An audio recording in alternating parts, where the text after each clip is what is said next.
السلام عليكم ورحمة الله وبركاته. الحمد لله رب العالمين والصلاة والسلام على سيدنا محمد أشرف المرسلين وعلى آله وأصحابه وأزواجه وذرياته وأهل بيته أجمعين. சங்கைக்கும் மென்மைக்கும் உரிய பெரியோர்களே, சகோதரர்களே, எல்லாம் வல்ல அல்லாஹ் ஜல்ல ஜலாலுஹு நாம் செய்யக்கூடிய எல்லா நற்காரியங்களையும் முகஸ்துதியின்றி இஹ்லாஸான முறையில் இறைவனுக்காக மட்டுமே செய்யப்பட்ட நல்வணக்கங்களில் நம் வணக்கங்களை அல்லாஹ் கபூல் செய்து கொள்வானாக. நாம் செய்யக்கூடிய வியாபாரங்களிலும் தொழில்துறைகளிலும் நஷ்டம் இல்லாத ஹலாலான முறையில் நிரம்ப லாபத்தை பெற்று அந்த லாபகரமான வாழ்க்கையை கொண்டு தம் தேவைகளையும் தேவை உடையவர்களின் தேவைகளையும் நிறைவேற்றக்கூடிய நல்ல பொருளாதாரத்தையும் உள்ள விசாலத்தையும் அல்லாஹ் நம் அனைவர்களுக்கும் வழங்கி அல்வானாக. கஞ்சத்தனம் என்கிற தீய பண்பை விட்டு அல்லாஹ் நம்மை பாதுகாத்துக் கொள்வானாக. நம்மை இந்த உலகத்தில் வாழ வைக்கும் காலம் எல்லாம் நோயினுடைய இன்றுடன் ஆரோக்கியத்தோடு அல்லாஹ் நம்மை வாழ செய்வானாக. அந்த ஆரோக்கியமான வாழ்க்கை கொண்டு அல்லாஹ் ரசூலை நெருங்கக்கூடிய அனைத்து நல்ல முறைகளையும் புரியக்கூடிய நல்ல முத்தகின்களின் கூட்டத்தில் அல்லாஹ் நம்மை ஆக்கி அருள்வானாக. திடீர் மரணங்களை விட்டும் தீய மரணங்களை விட்டும் நம்மையும் நம் குடும்பத்தையும் நம் சமூகத்தையும் அல்லாஹ் முழுமையான முறையில் பாதுகாத்துக் கொள்வானாக. மருத்துவமனையின் செலவினங்களை விட்டும் வேதனைகளை விட்டும் அல்லாஹ் நம்மை காத்தருவானாக. நம்மில் யாரெல்லாம் நோயால் பாதிக்கப்பட்டு வீடே கதி என்றும் ஆஸ்பத்திரி கதி என்றும் அல்லல் பட்டும் அவதியிட்டும் இருக்கிறார்களோ அத்தனை மக்களுக்கும் வெகு விரைவில் நோயை போக்கியுடன் ஆரோக்கியத்தை வழங்குவதோடு அவர்களுக்கு கொண்டு அவர் குடும்பத்திற்கும் சமூகத்திற்கும் நல்ல பலன் தரக்கூடிய மக்களாக ஆக்கி அருவானாக. நாம் இந்த உலகத்தில் வாழ்ந்து மறைகிற நேரத்தில் லா இலாஹ இல்லல்லாஹ் முஹம்மது ரசூலுல்லாஹ் என்ற கலிமாவை ஒழிந்து ஜன்னத்தில் ஃபிர்தௌஸை கண்டு மகிழ்ந்து சிரித்த வண்ணமாக மரணிக்கக்கூடிய நல்வாக்கியம் பெற்ற மக்களில் அல்லாஹ் நம்மை ஆக்கி அருவானாக. மரணித்தும் மரணிக்காத இறைநேசக கூட்டத்தில் அல்லாஹ் நம்மை ஆக்கி அருவானாக. நாளை மறுமையில முத்து முஹம்மது ரசூலுல்லாஹி ஸல்லல்லாஹு அலைஹி வஸல்லம் அவர்களின் திருக்கரங்களால் ஹவ்துல் கௌசர் என்கிற தடாகத்தில் நீர் வருகி அன்னாரின் ஷஃபாஅத்தை பெற்று அன்னாரின் கரமெடுத்து ஜன்னத்தில் ஃபிர்தௌஸ் என்ற உயர்ந்த சொர்க்கத்தில் அவரோடு அல்லாஹ் நம்மை சங்கமிக்க செய்வானாக. எல்லாவற்றுக்கும் மேலாக இறை அன்பை பெற்று இறைவனை பார்த்து பரவசம் அடையக்கூடிய அவருடைய லிக்காவையும் அருளாவையும் பெற்ற மக்களில் அல்லாஹ் நம்மை ஆக்கி அருள்வானாக. அருமையான முஃமின்களே, சையதுனா அலியுல் கர்ரமுல்லாஹ் வஜ்ஹா அவர்களை குறித்து கண்மணி முஹம்மது ரசூலுல்லாஹி ஸல்லல்லாஹு அலைஹி வஸல்லம் சொல்வார்கள், அன மதீனத்துல் இல்ம் வ அலியுல் பாபுஹா. நான் கல்வியின் பட்டணம் என்று சொன்னால் அலி ரலியல்லாஹு தஆலா அவருடைய தலைவாசல் என்றார்கள் பெருமானார் ஸல்லல்லாஹு அலைஹி வஸல்லம் அவர்கள். காரணம் என்ன? சையதுனா அலியுல் கர்ரமுல்லாஹ் வஜ்ஹா அவர்கள் உலகத்தில் பிறந்த பொழுது முதலாக பார்த்தால் பெருமானாரின் முகத்தில் தான் விழிப்பேன் என்று சொல்லி முதலாக பார்த்த வதனம் கண்மணி நாயகம் ஸல்லல்லாஹு அலைஹி வஸல்லம் அவருடைய முகத்தை தான் முதலாக பார்த்தார்கள். உலகத்தில் பிறந்த பிறகு முதலாக எல்லா குழந்தைகளும் தாயின் பாலை அருந்துவார்கள். ஆனால் சையதுனா அலியுல் கர்ரமுல்லாஹ் வஜ்ஹா முதலாக உணவு உட்கொண்டது நபிகள் நாயகம் ஸல்லல்லாஹு அலைஹி வஸல்லம் உம்மையீர் என்பதை நமக்கு வரலாறுமாக சொல்லி காட்டுகிறது. எனவே சையதுனா அலியுல் கர்ரமுல்லாஹ் வஜ்ஹா மிகவும் நுணுக்கமான ஞானங்களை நிறையவே பெற்றிருந்தார் என்பது வரலாறு நமக்கு சொல்லி காட்டுகிறது.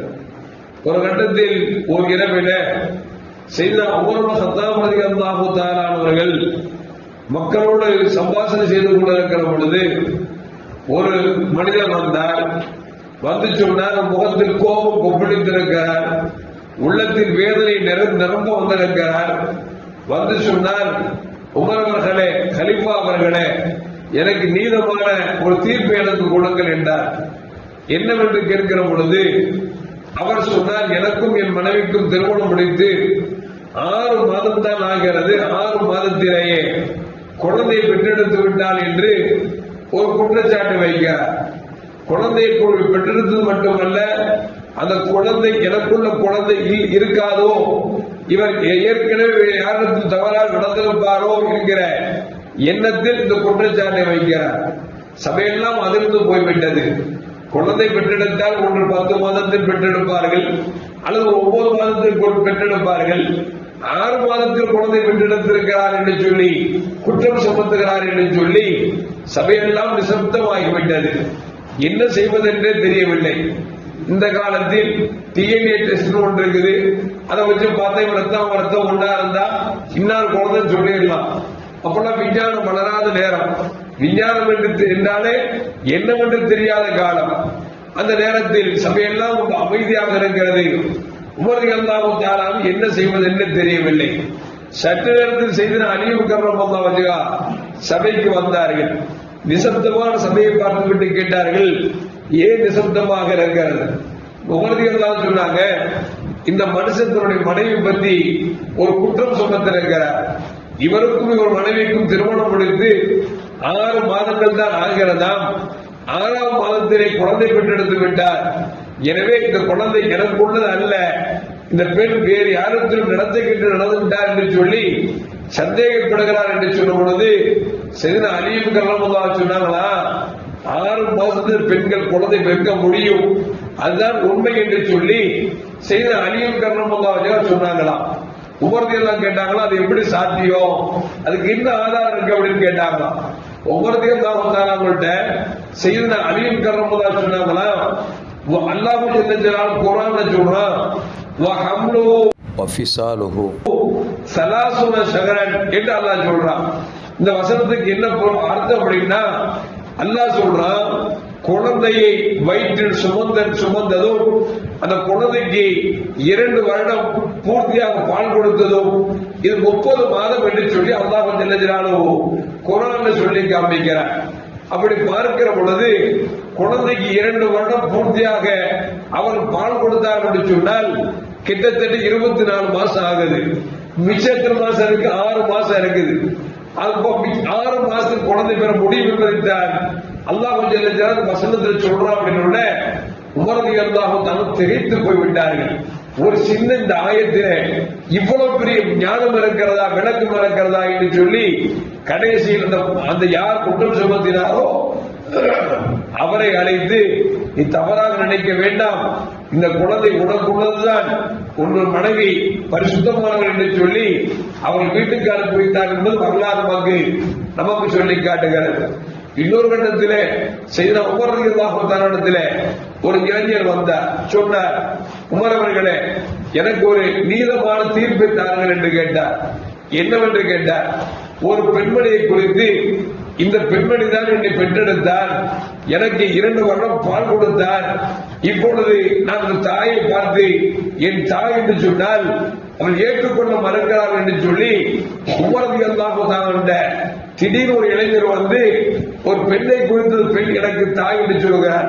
நாம கூட பார்த்தோம்ல, ஒரு 4-5 வருஷத்துக்கு முன்னால முதலமைச்சரை இது என் அம்மான்னு பல பேர் சொல்லி போராடினாங்க, சட்ட சிக்கல்லாம் வச்சு பார்த்திருப்போம். அந்த மாதிரி உமர் ரலியல்லாஹு சொன்ன உடனே உமர் ரலியல்லாஹு தஆலா எந்த பெண்மணியை குறித்து இவர் சொன்னாரோ அந்த பெண்மணி வர வைக்கிறார். வந்த உடனே உமர் ரலியல்லாஹு கேட்கிறாங்க, எம்மா அவரை நீ தான் பெற்றெடுத்தியா, உன்னை தாய்ங்கிறாரு அப்படின்னு. அந்த அம்மா சொல்றது, இவரை நான் பெற்றெடுக்கல, யாருன்னு எனக்கு தெரியாது அப்படிங்கிற அந்த அம்மா. அப்போ அந்த அம்மாட்ட மோத கேட்கிறாங்க, உனக்கு பிறக்கல அப்படின்னு சொன்னா என்ன ஆதாரம் இருக்கு அப்படின்னு கேட்கிறாங்க. அந்த பெண்மணி சொல்லுகிறார், என் உடன் சில சகோதரிகள் இருக்கிறார்கள், அவங்கள்ட்ட விட கேட்டு பாருங்க, எனக்கு திருமணமே முடியவில்லை என்று சொல்லி அந்த பெண்மணி முற்றிலுமாக மறுக்கிறார். அந்த இளைஞர் சொல்லுகிறார், இல்லை இல்லை, என்னை இவர்தான் பெற்றெடுத்தார், 2 வருடம் எனக்கு பால் கொடுத்தார், என்னை விட்டு சென்று விட்டார், இப்பொழுது நான் தாய் என்று சொன்னால் தாய் இல்லை என்று சொல்கிறார் என்று சொல்லி அவர் மீண்டும் தன்னுடைய வாதத்தை அழுத்தமாக வைக்கிறார். உமர் ரலியல்லாஹு சொல்றாங்க, பெண்ட ஏமா போய் சொல்ற, அவரு உன்னுடைய தாய்ங்கிறாரு, நீ இல்லைங்கிறியா அப்படின்னு. அந்த அம்மா சொல்றது, என் உடன்பிறந்த சகோதரத்தை கேளுங்க, எனக்கு கல்யாணமே முடியல அப்படிங்கிறார். சகோதரர் கேட்டா சகோதரர் சொல்றாங்க, ஆமாங்க இந்த உடன்பிறந்த சகோதரி தான், இந்த அம்மாவுக்கு இது வரைக்கும் திருமணம் முடியல அப்படின்னு சொல்லி உடன்பிறந்த சகோதரர் சொல்றாங்க. இந்த நேரத்தில் செய்த அலியும் கர்ரமல்லாஹு வஜ்ஹா வந்துட்டாங்க. வந்த உடனே உமர் ரலியல்லாஹு கேட்கிறாங்க, என்ன பிரச்சனை அப்படின்னு. ஒண்ணு இல்ல, இந்த பெண்மணியை இவர் என் தாய் என்கிறார். இந்த பெண்மணி என்னுடைய மகன் இல்லை என்று சொல்கிறார். என்ன செய்வது என்று தெரியவில்லை என்று சொன்ன பொழுது அப்பொழுதுதான் சின்ன அலியும் கர்மமா சொன்னாங்களா, ஏம்மா உண்மையிலே நீ பெற்றெடுக்கலையா? நான் பெக்கவே இல்லை. பால் கொடுக்கவும் இல்லையா? பால் கொடுக்கல. அப்ப எப்படி உங்க மகன் சொல்றாங்க? எனக்கே தெரியல, எனக்கு திருமணம் முடியலங்கிறத என் சகோதரர்கள் ஆதாரமா இருக்கிறாங்க அப்படின்னா அலியும் கர்மமா சொன்னாங்களா, வேணா ஒரு செய், உனக்கு திருமணம் ஆகல, நான் என்ன செய்யறேன் அப்படின்னா நானும் ஒரு திருகத்தை இவருக்கு நான் அன்பளிப்பா கொடுக்கிறேன், அவர் உனக்கு மகனா கொடுத்து நீ திருமணம் முடிச்சுக்கோ அப்படின்னு சொல்லி செய்தார்கள். அலிவர்கள் நானும் ஒரு திருகத்தை அந்த இளைஞர் கொடுத்து நீ அவருக்கு மகனா கொடுத்து திருமணம் முடிச்சுக்கோ அப்படின்னு இவர் மகனை கொடுத்து வீட்டுக்கு போனாய் கொண்டாடி வந்துரு அப்படின்னு கூப்பிடுறாரு. அந்த அம்மா சொல்லி அண்ணார் அண்ணார் பெத்த பிள்ளை யாரா திருமணம் முடிப்பாங்களா அப்படின்னு சொல்லி அந்த பெண்மணி தன்னுடைய தவறை ஒத்துக்கொண்டு சொல்லிச்சு, நான் ஒரு ஏழை மனிதரை திருமணம் முடிச்சேன், குழந்தையும் பெற்றுட்டோம், அந்த மனுஷன் சொல்றாரு என் கூட வாழணும்னா இந்த குழந்தை விட்டுட்டு வந்துருந்தாரு, நான் விட்டுட்டு போயிட்டேன். இவ்வளவு காலத்துக்கு பிறகு இந்த பையன் வந்து என்ன அம்மாங்கிறான். நான் மறுத்து பார்த்தேன், மறுத்து பார்த்தேன், அவனும் ஏற்றுக்கிற மாதிரி இல்ல. செய்த அழிவு கர்மல்லா திருமணம் முடிச்சு வைக்க பாக்குறாங்களே, பெத்த பிள்ளை யாரா திருமணம் முடிக்க முடியுமா அப்படின்னு சொல்லிட்டு தன் மகன் என்று அழைத்துக் கொண்டு வீட்டுக்கு சென்றார். இன்னும் ஒரு வரலாறு வருகிறது. எதற்கு சொல்லுவார் என்று சொன்னால், புத்தி கூறுகிறவர்களாக செய்த அழியும் கர்மல்லா அவர்களுக்கு அல்லாஹ் மிகப்பெரிய ஞானத்தை கொடுத்திருந்தார். எனவேதான் நபிகள் நாயகம் ஸல்லல்லாஹு சொல்வாங்க, ஆனா மதீனத்துல் இல்மு வ அலியின் பாபுஹா, நான் கல்வியின் பட்டணம் என்று சொன்னால் செய்த அலியும் கர்மல்லா வஜஹா அதன் வாசலாக திகழ்கிறார்கள் என்று நபிகள் நாயகம் ஸல்லல்லாஹு சொன்னார்கள். எல்லாம் வல்ல அல்லாஹ் ஜல்ல ஜலாலுஹு குர்ஆன் வசனங்களை உரித்த விதத்தில் விளங்கி வாழக்கூடிய நல்ல முத்தகீன்களின் கூட்டத்தில் அல்லாஹ் என்னையும் உங்களையும் ஆக்கி அருள்வானாக. அஸ்ஸலாமு அலைக்கும் வரஹ்மத்துல்லாஹி வபரகாத்துஹு. முஹம்மது ஸல்லல்லாஹு அலா முஹம்மது ஸல்லல்லாஹு அலைஹி வஸல்லம். ஸல்லல்லாஹு அலா முஹம்மது யா ரப்பி ஸல்லி அலைஹி வஸல்லிம்.